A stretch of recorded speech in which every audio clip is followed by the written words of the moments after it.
Hey, what's up, y'all? My name is Devontae, and I sacrifice my time, cause you don't have to. Hey, yo, check it out. So, I went to go do a little bit of investigating, if you will, because I seen an article that said that Roman Reigns unfollowed Solo Sikoa. I'm like, huh?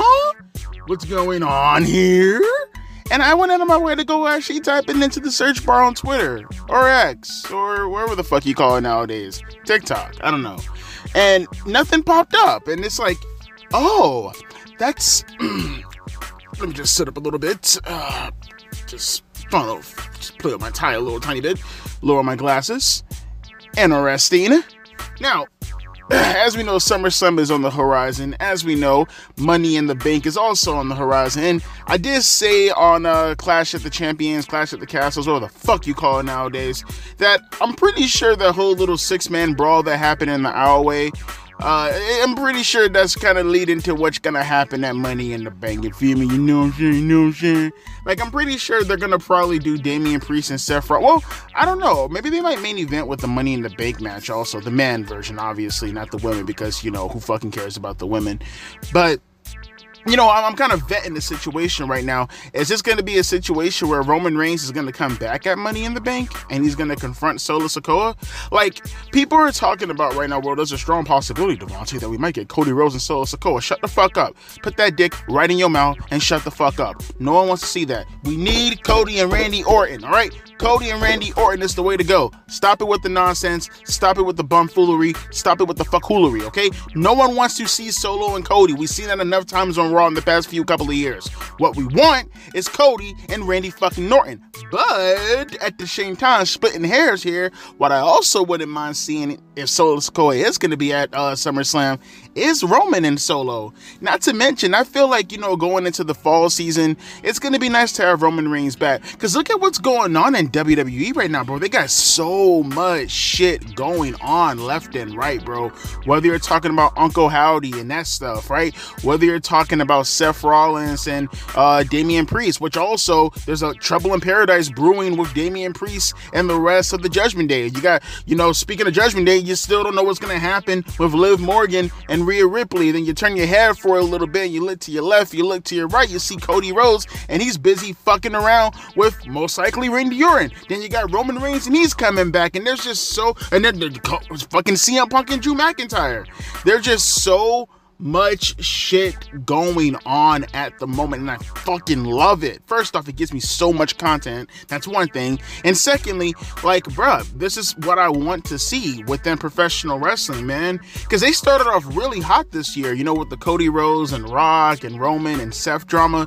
And, you know, they got really, really cold around the springtime. And it seems like going into the summertime, because I think today's the first day of summer. Either today or we're going to be in summer in the next couple of days. Like, it looks like this is going to be a banging ass summer, you know? It looks like we're gonna have a fantastic summer. People are wondering what's gonna happen with Money in the Bank, who's gonna win the Money in the Bank briefcase, what's gonna happen with Roman and Solo Sikoa, what Cody and Randy's gonna do. I'm kind of repeating myself from what I said earlier, but I'm just happy to be seeing this right now. And then that wave of dread, doom, and gloom just comes right over me, and I just remember that I have to review Dynamite. Can we get the SmackDown already? Like, that's what I want to get to right now. I want to get the SmackDown to see what's going to happen with all this shit ongoing with Cody and the rest of the bloodline, or what's going to happen with probably Uncle Howdy. Who knows? He might show up on SmackDown also. And more importantly, and what I'm looking more forward to, what's going to happen with Drew McIntyre and CM Punk. So, like, this right here, this whole AEW shit, I don't really give a fuck about. It's just here because it's here. I have to review it. But if we can get the SmackDown like right now, I would love to get the SmackDown right now. I'm anticipating, I'm salivating over that shit right now. So let's just get past this little bump in the road and let's get directly to Friday, because god damn it all, that's what I'm prepared for right about now. So without further ado, yes, I know I used the entire intro to talk about WWE, but that's because they're that fucking fun right now. Also, I've done it for WWE before when I talked about AEW in the intro, so shut the fuck up if you're complaining about that. And otherwise, also, you know, otherwise, whatever. You got timestamps. Stop being a dumb fuck. All right, let's go. Dynamite. Let's get this shit over with. Alright, I got a couple things to rant about because I was going to actually record something directly after the match with MJF and Roosh, but of course AEW and their false bullshit advertising told you that this show was going to actually be 30 minutes commercial free, when in reality it was more like 23 minutes commercial free. And for people out there who are like, Devontae, it's only 7 minutes, it's not that big of a fucking deal. Okay, then the next time you go to your next store or you go to your corner store, whatever the case may be, and you spend $30 to buy a $23 item, you leave your $7 on the counter and then take your dumb ass outside the store. Alright, when you say 30 minutes, I expect 30 minutes. Alright, bet? Cool? Alright, continuing on though. Let's get to this promo real quick before we actually talk about the actual Roosh and MJF match, because both of these segments, they're complete opposites from each other, but both have their positives and both have their negatives, although again, both completely opposite from each other for the correct reasons and for the incorrect reasons. We talk about the promo first with Swerve Strickland and Will Ospreay here, right? So first and foremost, the way they actually cut the promo in itself, the aggression and everything about it was awesome. You know, the problem with it though, the main problem, I think you guys know where I'm finna go with this right now, because it's typical AEW bullshit, irrelevant, making your title make no fucking sense, making your title seem completely, like I said, irrelevant, inconsequential, whatever fucking word you want to use. Why the fuck is your world champion not even opening up the show second on the card? We go through this shit every single fucking week, every single fucking month, every single fucking year. That is a world title. Why is your world title in the second spot of the show? It makes no sense. Bro, I'm losing my mind with the way they booked their world champion, bro. I'm losing my fucking mind. How do you take this fucking title and try to present it as something special? You try to tell me that that's going to be the main event for your Forbidden Door show, but you can't even present it in the fucking main event of your B show? Make it make sense, bro. Make it make sense. None of this shit makes sense whatsoever. It's ridiculous how they think, man. The illogical way of how they fucking book makes no sense to me whatsoever. Guess what? You can make an argument that if it was in the opener of the show, two things can happen. One, you take that same plot and you make your way towards the main event with the World Championship, consistently reminding people how special and how important that title is. You know, like how professional wrestling used to fucking book, right? But instead, you put it in the second spot of the card. Go listen to Chris Jericho talk about how him and Kevin Owens felt about being second on the card. It's most likely responsible for our Jericho's not even in WWE right now. But you're going to put your world championship in the same spot as to what Jericho bitched about as far as why he left the company to come to AEW to get the same booking in AEW that he presides in. Like, what? It makes no sense whatsoever fucking ever. So that's one negative we're going to get out of the way. Let's get to the next negative right now. You're going to try to come here, and this is what I mean about the inconsistent booking. I can actually buy this whole thing of, you know, Swerve Strickland being upset and like, oh, well, can you get the job done by yourself, Will Ospreay? Huh? Are you going to bring your pals, the Don Callis family out in order to help you out like they did with Kenny Omega last year? Bruh, are you watching the same program that I'm watching right now at the moment, Swerve Strickland? Or do the writers watch the same program that you watch? Oh, my bad, they don't have writers. That's why you don't get fucking consistent booking, because none of this shit makes sense whatsoever. That's what happens when you have fucking Chia Pet Khan and the head of creative, and he's the one making all the fucking decisions. When you snort as much coke, and when you snort as much coke as he does, shit tends to kind of just fall out of your brain and you just don't fucking remember it, right? Bro, he hasn't been helping them the entire fucking time. As a matter of fact, I can probably count on one hand this past year since fucking Ospreay came to AEW, how many times I've actually seen Callis even insert himself in a fucking match, let alone actually help him in a goddamn match. Bruh, how you gonna try to tell that story when the story in itself doesn't even fucking exist? Right? It makes no sense whatsoever. But it happens to be a coincidental fucking a coincidental exit that you can just interject whenever you want to, right? It makes no sense, bro. Be consistent with how you fucking book. Make it make sense. Make it make sense. That shit almost took me completely out of the promo. Let alone it being in the second spot of the goddamn card. You actually going out of your way to fucking do that nearly took me out of the fucking promo, because that was the basis of the promo for the first half of it. But then it got a little bit better as time started to go on, right? You got Will Ospreay, good promo. going out and, hey, kind of being a mark a little bit with how many championships he's held, but I get it. Is this to answer, Swerve Strickland as far as holding the belts, on his shoulders, and can he actually carry the weight on his shoulder, the world on his shoulders, whatever fucking metaphor he used? I get it. I understand the reference, and Will Ospreay cut a fiery promo as a response to what Swerve Strickland was saying. And then Swerve retorted back with saying something that I thought was pretty clever. I can break your arms, and I can break your legs, and guess what? If I do that, you're nothing. This is all Will Ospreay is. This is all Will Ospreay has. Will Ospreay has nothing else outside of professional wrestling. I break your arms, I break your legs, I break everything that you fucking have, period. Whereas with me, if anything were to happen to me, I'm still the mogul. I'm still the actor. I'm still the podcaster. I'm still the rapper. Which sounded kind of weird because, what are you insinuating that, he can beat you? Whatever. But he did say if, so I'll give him the caveat, right? And, he said something along the lines of, if any of this happens to you, how is your wife and how's your son going to feel? Which Will Ospreay said, hey, we don't got to go there. No need to mention my son. Let's not make this personal. And then, you had Prince Nana, he interjected himself inside and he tried to break up the tension and told them to chill until Forbidden Door. And as Will Ospreay was leaving, you had Prince Nana, he said, whose house? And before the crowd can even answer, Will Ospreay took the microphone out of his hand and he said, my house. And while he was leaving, Swerve Strickland told him to cut the music, chill before you even leave. What if I do want to make this personal? Because you do realize this championship belt on my shoulders right here, on my arm that you're staring at, that you're trying to come for, you coming after this title, off rip is personal. Well, apparently not to Tony Khan, because if it was that personal, if it was that important, it wouldn't be second on the fucking card, but I digress. He followed it up with saying, send my regards to your wife, Allie, which obviously pissed off Will Ospreay. He came back inside the ring. They went face to face, and, they were kind of like headbutting each other. The tension is there. I like it. What I would have liked a lot better if this somehow maybe happened in the beginning of the show, and then we could come to the conclusion with these two having, some type of interaction with each other. Hopefully they do that. I fucking highly goddamn doubt it, because it's AEW, and there's going to be some irrelevant bullshit match inside that spot. But they wonder why they lose against NXT. They wonder why. They wonder fucking why. It's fucking insane to me. Solid promo for the most part, but the positioning, how it was on the card, makes no sense to me.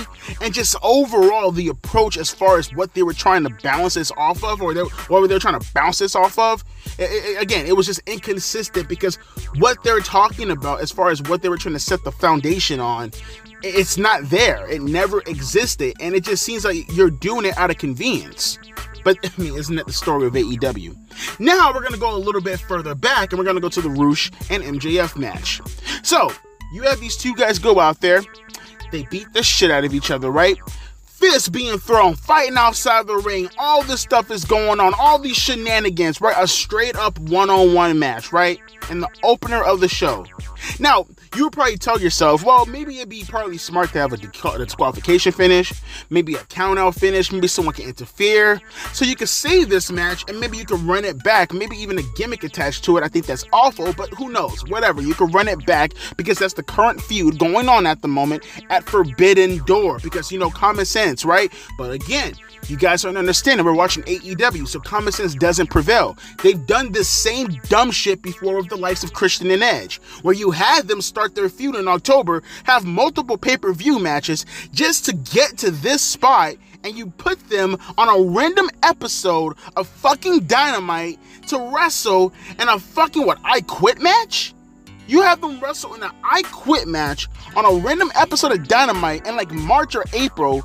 You built this whole thing up for nearly 6 months. You blow it off one more time on a random episode of fucking Dynamite when goddamn Dynasty is around the corner to put him in an irrelevant 6-man tag match to build up to a gimmick match, not even a one-on-one match. They have not had one straight-up singles one-on-one match with Aleister Black and Edge. You did all of that to have a 6-man match to build up to a nonsensical match at the next pay-per-view. It makes no sense. Well, guess what? They did the same type of booking with MJF and Roosh. They did all of this, and MJF just Boom, he beats him.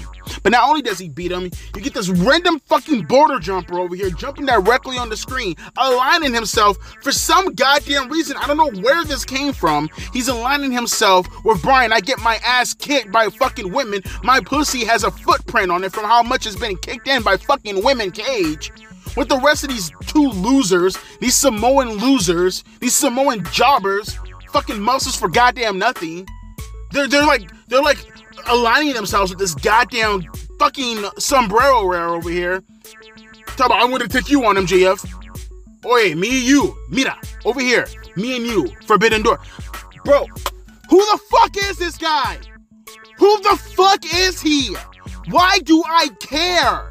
I'm sorry if I'm not one of the dipshits who happen to be online and have to research this shit. AEW, the only goddamn wrestling promotion in the fucking world where you have to do research in order to enjoy the show. And even then, you still can't enjoy the show. Like, this makes no sense to me whatsoever. So you blow off Roosh and MJF after building this up for like 3 weeks just to bring in some random guy, interject him in the spot, and that's going to be the pay-per-view match. Not the other way around, where he takes on MJF right now, and then Roosh takes on MJF at Forbidden Door, because you're building up that, right? I mean, I thought the whole point, but... oh, boy, it makes no sense. So, that's it, right? Roosh has nothing else to do with MJF, so you have the capabilities, you have the opportunity to build up a new superstar. Not to say that Roosh would have been a somebody, but the opportunity to build up a superstar, to make a new superstar... and you just threw that out of the window. You just wanted to give MJF a match. Just to have us pay $50 to see MJF versus some fucking loser over the goddamn board. At least I know who the fuck Roosh is. This is why this company is failing. They make dumb dick decisions like this all the time. All the time. The false advertising with the 30 minutes. The MJF random match with fucking Roosh that shouldn't have happened tonight. To fucking throw that all away, even though you've been building up a pay-per-view match with these two, I would have thought. To throw that away for a random match with Humberto Carrillo, just to fucking jump to a promo with the world champion on the second of the card with some irrelevant, oh, look at this is super convenient, let me bring this up even though we have never touched on this for the most part, type of fucking storytelling. It makes no sense. And now we have this 4-on-4 match with these fucking losers over here too. I don't know what the fuck they're doing. I don't know. I mean, they cut a promo backstage with Mark Briscoe and Kyle O'Reilly and Dante Martin. Where the fuck is his brother Darius? Is he injured again? What the fuck? And the fucking Mark Briscoe. Which the only thing I got out of that was the Method Man reference. Outside of that, I don't know what the fuck was going on with this promo either. This show's already fucking trash. And mind you, you hear everything we're talking about right now? Everything I just mentioned right now happened in the first hour. You know, had this been Raw, had this been SmackDown, had this been NXT, we would have been through like 8 segments by now. We've been through 4 segments. 4. The opener, the promo with these band of losers, the promo with Swerve and Will, and this match right here. 4 segments in 1 hour with nothing of substance at all. And people wonder why AEW's in the shape that they're in right now. They wonder why they're in the shape that they're in right now. Holy fuck. Let's continue on, man. God forbid, don't even ask me to review this lame ass match. Don't even fucking think I'm gonna review this lame ass match. Alright, so I just went to get a bowl of cereal. I ate that bitch, and I'm watching this lame ass show right now. I'm not even gonna lie to you guys, so I'm like 2 seconds from quitting this shit. This show's trash as fuck! Oh, this trash show is fuck tonight, bro. I hate this show. I fucking hate everything about this show. This show is completely and utterly fucking garbage. So we just had this match with the Acclaim and the Young Bucks in a Contenders match or whatever the fuck they call it. What the fuck do you think it was? Just take a guess. Just picture an AEW match. Just any AEW match. Just take a fucking paper out of a hat and just read it, and you essentially just got what kind of match you figured it was going to be. Bunch of super kicks, bunch of flips, bunch of false finishes, bunch of reasons why not to watch the pay-per-view because you essentially did the pay-per-view match already on television. You're picturing that in your mind? Okay, good. You got it. So The winners of the match was, what the fuck are the names again? The Acclaim. So they're going to get a title shot coming up at Forbidden Door, I presume. Or are they going to blow it off in the second match next week? Who knows? We're fucking with AEW. The only good thing that I seen on this show was, again, because I love this gimmick so much, was Samoa Joe and Hook and Shibata. That's the only good thing I witnessed on this show so far. They talk about random fucking things, and then they casually go to a locker room and, you know, they want to beat the crap out of the Premier Athletes. They were going to do it again before the Premier Athletes left the paper on the table, essentially telling them to show up on Collision and have a 6-man tag match. Whatever. Literally, that's the only good thing on the show so far. I'm never going to lie to you. Then we get this whole little segment with Toni Storm and Mariah May and I don't even know the girl's name. Fucking Io Sky. I don't fucking know her name, bro. I mean, they all look exactly the fucking same. I'm sorry. They look exactly all the same, bro. Honestly, they weren't gonna make out. They weren't gonna do anything with their bodies as far as touching each other like they've been doing these past couple of weeks. So honestly, I lost complete interest. I lost interest. You had the Japanese girl attempting to say words, but of course, she's Japanese, so who fucking cares what she says? I don't understand. Why even give them microphones anymore, bro? How many times do we have to go through this shit, bro? They do this shit all the time, bro. Stop giving foreigners fucking microphone time, bro. They can't do it. They can't speak, and they just sound so goofy and stupid, and they make wrestling sound so goofy and stupid. Like, I only think I recognize is her saying, like, she's calling Toni Storm weak. She's gotten soft. Like, I want you to sing girl who was pouring champagne down fucking Mariah May's face hole the other couple of past weeks and just shaking your ass around and stuff. Granted, I fucking love all that. That's awesome. But that's what you were doing these past couple of weeks, right? So doesn't that make you just as fucking soft? Nevertheless, though, you had Toni Storm. She rebut back with her catchphrases. And then, when she signed the contract, you had Paige and some other girl next to her come out, and she said, "We're not alone." And then out comes Anna Jay, and they beat the crap out of them, and obviously it's going to be a 6-man, 1-man tag match coming up, most likely on fucking Rampage, because that's where all the nonsensical matches reside on. And yeah, the set was stupid. Everything about it was stupid. This whole thing is stupid. I hate this show. The show is stupid. I'm bored. I'm going to go back to eating my cereal. And by the way, am I tripping, bro? Can I say something real quick before we actually continue? Because I know I'm not tripping. They're not going to have Cesaro and Pac main event, right? I don't even hate Cesaro and Pac, but hang on. Let me see the matches for tonight. Oh, no. We still have the Continental Championship Eliminator match with Kazuchika. So let me get this straight. Either we have Okada in the main event, or we have one of the Owen Hart Foundation tournament matches. Oh no, I'm sorry, because Nyla and Chris Statler are about to go at it right now. Oh, bruh. Oh my god. This is so dumb. Everything about this show is so dumb. Oh my god. Okay, I'm gonna go back to eating my cereal, and hopefully the show's over with by the time I'm done eating my cereal. Oh god, I hate this show so much. I fucking hate AEW. I hate it. I fucking hate everything about it. I'm dying. I can actually feel my soul leaving my body at the moment. I'm actually fucking legitimately dying right now. This is torture. It's torture. I don't know how a person of sound minding, I can't even say my body. There we go. See, oh fuck, I'm losing my mind. I'm losing my goddamn mind. How bro, it's just wrestling. It's nothing happening on the show. It's just wrestling. It's wrestling after wrestling after wrestling after wrestling after wrestling after wrestling. How much can I get close to the microphone? Because I really want to talk to you. Why? How do you do this? I'll back away now. I think I'm going through a psychotic episode right now. I'm not sure what I'm staring at. I think I see objects in front of my peripheral vision. It's peripheral in front. See, that doesn't make any sense. Peripherals around your eyes. Okay. Before I completely lose my fucking mind, we had this match with Chris Statlander, taking on Nyla Rose in the Owen Hart Women's Tournament, which is weird because Nyla Rose is a boy. It's a boy. I mean, how do I know this? Nyla Rose got tripped up on the top rope and she sold it. You heard what I just said? She sold a crotch chop on the turnbuckle. Nyla, how are you selling your crotch being chopped on the turnbuckle if you're a woman? Women don't feel pain down there like that, bro. But this is a match. This is a match, and you know, I don't even know. I don't even fucking know. I don't. Is that MJF? Thank God. Hold up. All right, I give up, folks. This is it. I'm done. All right, that's it. I'm good.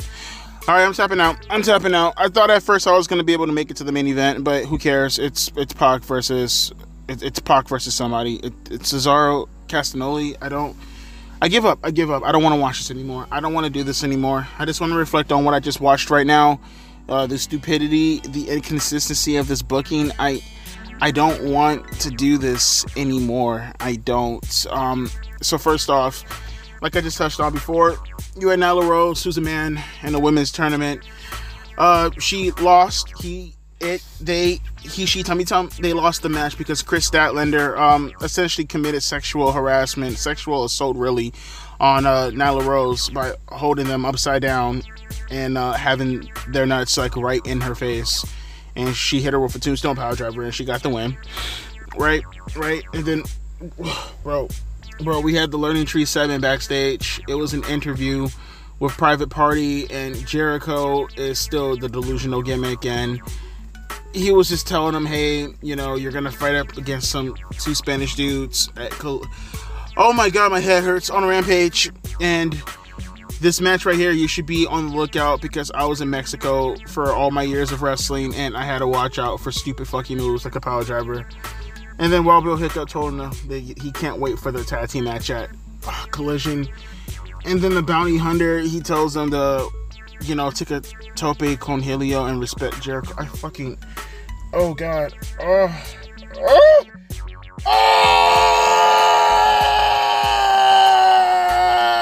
Losing my mind.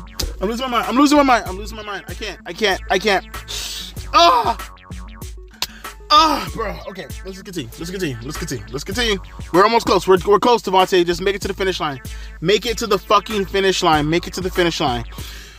We had this supposed encounter that was supposed to be with Daniel Garcia, who was supposed to take on, I don't know. I don't know. I have no clue. Maybe Konosuke Takeshita, I presume. I mean, I heard he was supposed to have an eliminator match.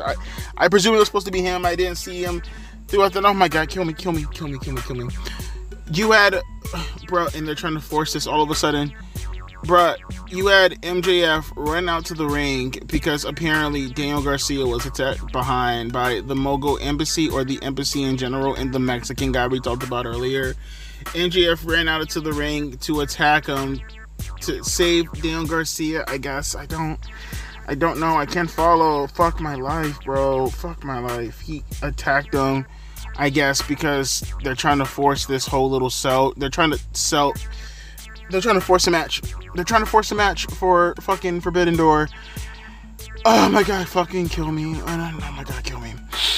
Daniel Bryan, no, fuck. MJF, he essentially was overwhelmed because he's a dipshit. Wait, hold up. Will Ospreay's still there. Hang on. Oh god, no! God, we gotta get the show over with. Okay, Will Ospreay and Brian Cage just had a confrontation because I'm supposed to take these two jabroni. I'm supposed to take, bro. Okay, we'll get there. MJF, he was helping out Daniel Garcia before he was overwhelmed by the embassy guys who got their ass kicked by Swerve Strickland a couple of weeks ago, but I'm supposed to take them seriously. I don't know why. I fucking really don't know why I'm supposed to take this shit seriously. Nevertheless, though, afterwards, you had, because again, MJF got overwhelmed by these jobbers. Out came Will Ospreay. For what reason, I don't know. Maybe there's some story being told on Collision. I will never know, because apparently they don't do shit for Dynamite. Everything happens in every fucking location, and we're supposed to research this shit. Oh my god, Will Ospreay saved the day, and then they went backstage after... Will Ospreay and MJF, they got confrontational, and they went face to face, and They can all suck my dick. That's what they can do. They can all suck my dick. Oh, they can suck my fat. They can suck the fattest part of my dick. Oh my god. And then afterwards, we had a confrontation backstage. That's why I just pressed pause for. With Will Ospreay and Bryan, I get beat by women. Look at my asshole. It looks like a pussy. I'm telling you, I am a fucking loser. Package, and yep, that's it. They have a match happening on Collision. The fucks that I give right now are so low. I hate this show. I hate this show with all my being. All these fucking matches that are just happening. They're just. I feel defeated. I feel defeated. Oh, bro, this show's so terrible. This is one of the worst wrestling shows out currently at the moment. This is terrible. This is terrible. And then they try to tell you that you should just watch the wrestling, Devontae. No, they'll do it all for you. No, it doesn't. Not when you've been having the same fucking matches for 5 years every single week. How? I don't know how you people do it. You people, you're. I never thought I'd say this. I'm sorry. You're virgins. You're virgins. You're losers, and you're virgins. And you know you should definitely go find a girlfriend. You should definitely go start a family, get a job, find something more eventful. I have to do this shit because unfortunately I review wrestling in 2024. That's the deadly decision that I made, and that's the deadly decision I have to live by. But you don't have to do this. You don't have anything going for you right now, currently in your life. You don't have to do this. Don't torture yourself like this. Don't do this. This was. I'm leaving. I'm getting the fuck up out of here. Okay, folks, I'm done. No more reviewing this show. I'm not watching Pac and Claudio Castagnoli for implications in the fucking Owen Hart Cup. I'm not doing this. I'm not watching a fucking Rampage opener in the main event of fucking Dynamite, and you're gonna expect me to want to get myself involved in this because it happens to be Neville and fucking Cesaro. No, I'm done.